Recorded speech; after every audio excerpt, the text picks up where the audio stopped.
Welcome to Mr. International, for the dreamers who feel too much and want way more. I'm a lawyer who hates being a lawyer, and this podcast is my exit plan. Mr. International is a self-help travelogue for empaths, wanderers, and anyone craving freedom from a life that, well, doesn't quite fit. I'm trading courtrooms for countries, burnout for balance, and skepticism for the law of attraction. Each episode unpacks the emotional side of travel, mindset shifts, manifesting a new path, and what it really takes to rewrite your story. One passport stamp and perspective change at a time.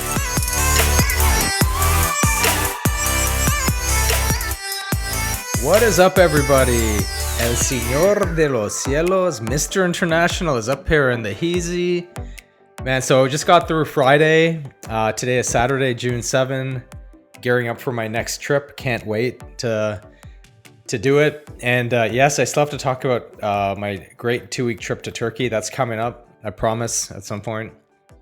I just want to give you an update about yesterday. I tried something new, or something that I am actually gradually trying to do more frequently. So it's not super new, but is just to kind of stay off email. And I've started staying off comms, like text and email, more and more on Fridays, because I've learned how important it is to like coast into your weekend. As such, like people we have work for us, I generally try to tell them to cut loose on Friday afternoons because, you know, the kind of work we do, we're interacting with unreasonable people all week and you absorb a lot of bullshit. So you kind of have to just like, the last thing I need going into my weekend is to, you know, have some wonky email come in from some jerk. And then have my body carry that energy with me throughout the weekend, because then it just kind of like puts me in a bad mood for no reason. So what I've learned that works exceptionally well is just like kind of not really working much on Friday in terms of like checking emails and contacting people you don't want to talk with. So, you know, we have a few bad apples in our caseload right now. We have these two ladies that just, it's embarrassing. It's literally, I'm embarrassed for them how often they call and want to know about peanuts of pennies that they would get on their case. Like I really just want to drop them because they're so unreasonable. There's them, and we have a funny situation right now where one family member is trying to commandeer all communication on behalf of their child, and their child is like in their 30s, just so you understand that. Fully competent adult, but they want daddy to basically run point with us on their legal matter, and their case is over. They've signed the settlement release, like they've agreed to what the money is going to be, and they've signed off on everything. And now daddy wants to change the tune and be like, well, no, now we want more. And they want us to negotiate again with the insurance company when it's over. Like, dumbass doesn't seem to understand what a contract is, even though it's been explained to him 500 times, to the point where it's just absurd. They don't even want to respond to phone calls or emails. So now we're just mailing them their check, and they're getting a very handsome amount of money. And as just in our world of car accidents, you know, usually a client comes out of it with about 30 to 40% of the settlement, gross settlement, meaning the total amount. We squeezed this case so hard and did such a good job on it. She's coming out of this thing like a bandit. She's coming out of it with like 80%. Okay. And guess what? She's still, and the dad, it's not her, it's daddy complaining about, well, no, we should still get more. And it's like, you know what? We're just not going to talk to you anymore. And now the adult daughter is complaining that, oh, we're unprofessional for not talking to her dad. Because what I just told my staff, and I even told her in an email, is we're not talking to your dad anymore. He's not our client and he's a dick. So anyways, we have to deal with things like that. I know. So both the dad and the daughter emailed me and my staff yesterday, and I didn't open it. The only reason I know about it is because I had somebody else check in on what was going on, and that's what I heard. But it didn't bother me at all, because I found with myself, there's a big difference between me reading an email from somebody that I don't want to, because I tend to absorb it, like to the point where in some cases I'll feel like somebody like punched me in the chest from a stupid email. Like it just goes to show you perhaps some sort of like mild PTSD, if not, maybe not even mild, like a PTSD I have from the job and then being an empath where just stupid words on a screen can like just actually hurt you, because people are always trying to transfer energy and they always try to do it to the lowest hanging fruit, meaning the nice guys and the people helping them. So it's fun because when you push back, they get disoriented. But I'm kind of at that point where now I'm just pushing back a lot more. I don't love it, but in some way I feel good at the same time because I feel like, okay, I'm adapting and I'm finally standing up for myself and what have you. And one thing you need to understand is, it doesn't matter whether you own a business or you work somewhere. Understand that your space and your mental space, that's your house. Wherever you're walking, wherever you're working, wherever you're living, that is your castle. This perimeter around you of energy is your castle. And you need to create some sort of moat. And how wide that moat is, if you can picture a moat around a castle, how wide your moat is depends on you. Now, super like successful people financially or a lot of spiritual people, you'd be surprised, but they have a gigantic moat around them. You may not realize it. You listen to people like maybe a Wayne Dyer. Unfortunately, he's passed away. Dalai Lama, Deepak Chopra, for example, Oprah. You may not think about this, but they actually, as nice as these people come across, and they obviously are, and they're very intelligent, they actually don't have much to do with people. And that sounds crazy, but they don't. Like, they're not out and about interacting with people, mingling with people, going to restaurants every night and, hanging out with people. You'll find that the more spiritual they become and more intelligent and protective of their space they become, the more remote they are and isolated they are. And it's not a bad thing. Oprah Winfrey, for example, she doesn't live in like LA or even Brentwood. She lives in Montecito on this giant estate that's all completely walled in. And that is because she's protecting her space. She's built a giant moat around her so she can focus on herself. Similar to Wayne Dyer, he was a very popular spiritualist, one of my favorites, probably my favorite. And he also, interestingly enough, he lived in Hawaii. So he was also away from the rigors and the hustle of people for the most part, because I don't think he lived in a very populated area either. But these people all like create giant moats around them, and you need to decide how wide your moat is. Now, your moat may get bigger as time goes on and you get older, and or maybe you just need more space to yourself. Because I found that when I build a bigger moat, I feel actually better because I'm not subject to everybody's negative energies all of the time.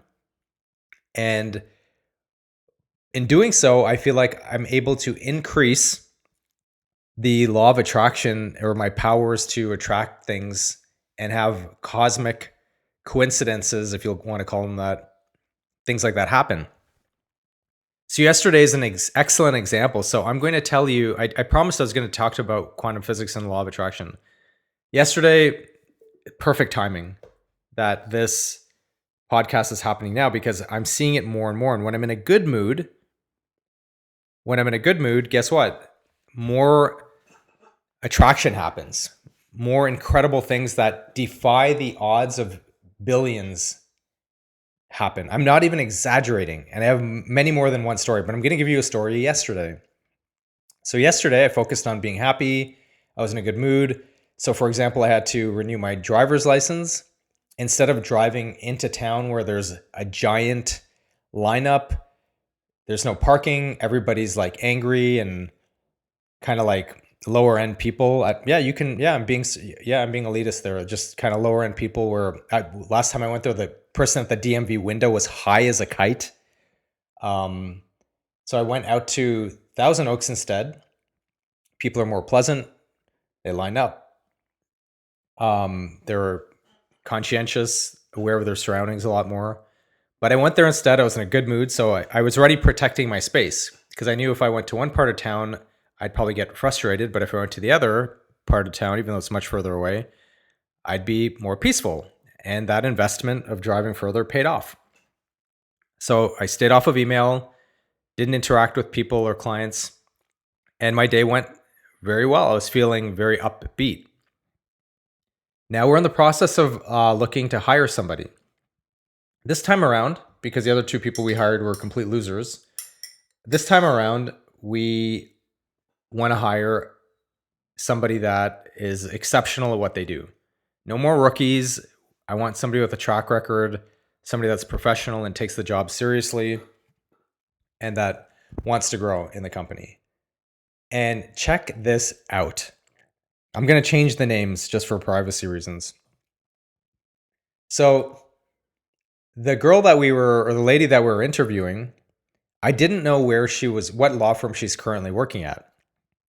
As such, I talked to my paralegal who's friends with her, and long story short, I found out she worked at ABC Law Firm. Let's call it that. I've never heard of ABC Law Firm. I don't know anybody that works at ABC Law Firm. It's a decent sized law firm for a personal injury outfit. It's probably like 10 attorneys and then maybe another 10 or 12 staff under them. And so for a personal injury company, that's actually pretty decent size. So again, never heard of them. Don't know anybody that works there. And when I get to their company website, and remember, I'm in LA, where there are hundreds, if not thousands of law firms, okay? And forget about that, I'm in LA. I could have been anywhere in California or in the country. I'm looking at their website. Again, they have maybe 10 attorneys.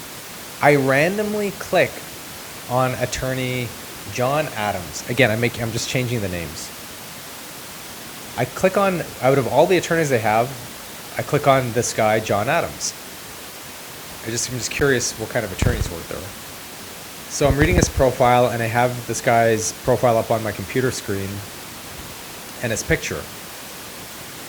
While I'm looking at it, and this is yesterday, Friday, late afternoon, like 4:30 p.m. While I'm looking at it, guess what happens? My phone rings from my receptionist. I answer. I know I said I don't usually take calls, but when it's my main line calling, I'll answer because I'm not dealing with some unknown client. I answer the call.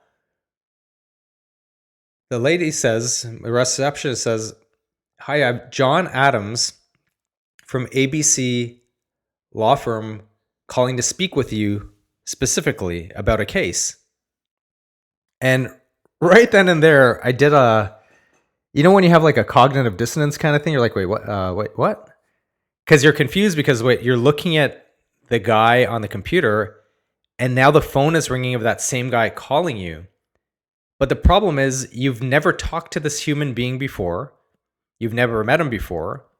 He does the same area of law as you do on the same side of the equation. So he would, generally speaking, you would not really interact with somebody at this law firm ever. I mean, I can see somebody on the defense side, an insurance company calling me. That happens all the time. But a lawyer from another personal injury outfit calling me is borderline almost never happening. But to make it even crazier, it was the exact lawyer from the thousands and thousands of lawyers in the state that practice personal injury. It was the exact lawyer I was looking at on the computer screen that I had just randomly selected. Now, try to process that. It may not sound like a big deal, but if you were to do the math on that, I don't know what the odds of that would be. They would be in the tens of millions. So I didn't take the call. because I didn't want to I don't like talking to lawyers to begin with. And I certainly don't want to talk to an attorney I don't know on a Friday late afternoon, just in case it's something that it's negative and now I'm like going to carry that with me. But think of that. I was looking at a profile of a random stranger on the internet, and that stranger picks up a phone and doesn't ask to speak to anybody at my law firm. He asks to specifically speak to me. Here's where it gets even a little bit better. I was supposed to meet a friend of mine at 5:30 that day, and I was supposed to interview the girl that we're interviewing for the job, where she works is at that guy's firm, by the way, obviously. I'm supposed to interview her at 5. This guy from this law firm calls me at 4:30. My interview with the girl that works at his law firm and for him is at 5. And here's a kicker on top of all that. I was meeting a friend of mine who I hadn't seen in a year at a bar or a pub or a tavern, whatever you want to call it. I was meeting my friend at 5:30. My friend's office is in Calabasas and literally next to their law office in Calabasas, even though they could have been located anywhere in the city or even the state for that matter. So look at that confluence of coincidences. Because I held those things in my mind, the universe will give you everything you've ever wanted in an instant and not a moment sooner or later, when everything in your life and in your mind is vibing right. And that is why when I travel, especially, I find insane coincidences happen. I find I can attract almost anything, probably anything, while I'm away. I have exceptional foresight. I remember once I was at a villa by myself in Bali, just decompressing. And I remember I just like had this dream and thoughts of like my mom falling. And, thankfully she didn't get injured, but she was older. And I remember when I woke up and I talked to her, I called her right away on the phone and she told me, yeah, you're not gonna believe what happened. I was walking on the street and I fell. And I didn't know where I was for a minute, and thankfully somebody helped me up, and I was like, holy shit. But when I think that's part of the reason I love to travel so much, because when I travel, I feel so much more powerful. My energy is able to replenish itself. And it really also, unfortunately, shows me how much a lot of the work I do just has been dragging me down for years and years. Now, that doesn't mean I have to quit. I say I hate being a lawyer or whatever, but always remember, you don't have to change things 180 degrees to have major changes. If I found that it's the emails and client interaction that's bogging me down, then I really just need to focus on not leaving law, but having somebody take over those roles. So with that being said, I'm hoping this girl, if we hire her, can take over a lot of that stuff. Because then I think I'll have the world at my hands all the time, not just when I'm on vacation. So I thought that was a fun one for you guys. Just know that the law of attraction works way better when you're in a better mood and you're feeling good about yourself, which is why every day you wake up, your goal should be not to make money, not to eat breakfast. Your first and primary goal should be to be happy and defend your happiness and be ruthless in your pursuit of defending your castle. That's all I wanted to talk about today. Oh, whoops. I guess we didn't get to talk about Turkey again. Sorry.